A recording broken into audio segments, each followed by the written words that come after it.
My husband and I got into a huge argument recently about whether transgender athletes should be allowed to compete as the gender they feel they are instead of the gender they were assigned at birth. I see myself as something of a trans rights activist, and I was firmly for having trans athletes perform in sports in the gender they say they are, but my husband argued that trans women have an unfair advantage over cis female athletes.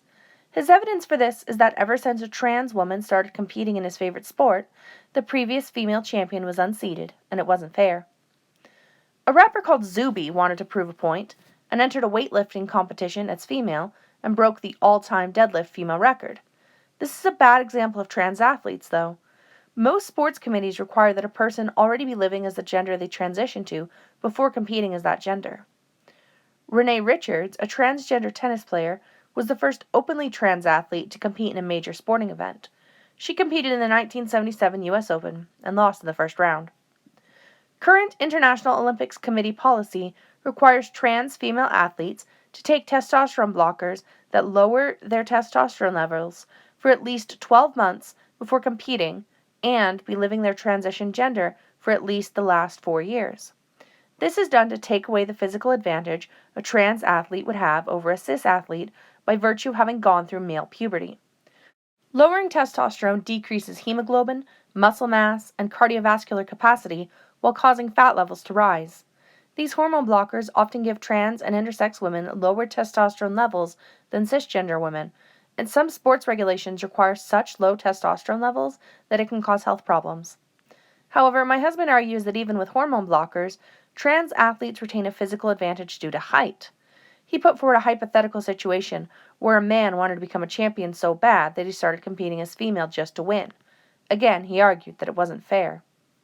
If this was actually the case, though, wouldn't we see trans athletes at the top of every single women's sport? The reality is far different from this extreme hypothetical situation. In the 15 years that trans athletes have been competing as the gender they transitioned to in the Olympics, not a single one has ever medaled. Long-distance runner Joanna Harper, who is transgender, was ranked in the top 10% of men prior to transitioning. After she transitioned, her performance dropped. She's still an excellent athlete, but she's not above and beyond all cisgender female distance runners. There aren't even enough elite transgender female athletes to do a comprehensive study, but the current data suggests that transitioning reduces athletic capability by 5 to 10%, which is about the difference in athletic metrics between cisgender male and female athletes. Harper, who is a medical physicist and advisor to the International Olympics Committee, as well as an athlete, is currently conducting a study on 20 trans female athletes to determine how much performance drops by after transitioning. Unfortunately, there isn't enough data at the moment to say for sure if trans athletes have an advantage over cisgender athletes, but that isn't a valid reason to ban trans athletes from competing. More research needs to happen. It will take hundreds, if not thousands, of athletes at all levels and in all sports to compare their before and after transition stats before we can see a clear pattern. In order for that to happen, we must allow trans athletes to compete in the gender they have transitioned to. My sources for this video were the Science of Sport, CBC News, and Wikipedia.